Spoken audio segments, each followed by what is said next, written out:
ভাই অনেক সিনেমা দেখেছি, অনেক ভালো ভালো মুভিজ দেখেছি, কিন্তু আমার মোস্ট ফেভারিট হচ্ছে টু স্টেটস। আলিয়া ভাট আর অর্জুন কাপুরের যা কেমিস্ট্রি দেখিয়েছে, ওরকম কেমিস্ট্রি চাই ভাই, ওরকম কেমিস্ট্রি চাই।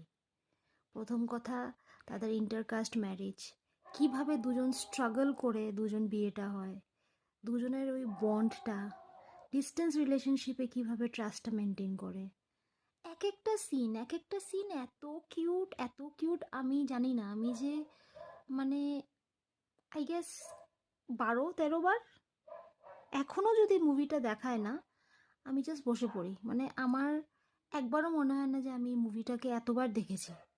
মানে এত ভালো মুভি, এত ভালো গান, স্পেশালি লাস্ট সিনটা। ও গড, লাস্ট সিনটা যখন আলিয়া ভাটকে ওই বিয়ের মণ্ডপে যখন মঙ্গলসূত্রটা পরায়, তখন যে ওর কান্নাটা, মানে একটা ফুলফিলড ফিলিং যে yes, ultimately we are together, আমরা একসাথে হয়েছি। তো ওই স্ট্রাগলের ওই ভালোবাসাটা, এটা আলাদাই ব্যাপার। This is one of the best movies of Alia.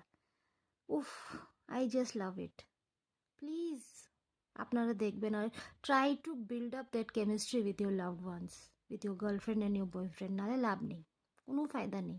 ওরম কেমিস্ট্রি না না হলে কোনো লাভ নেই।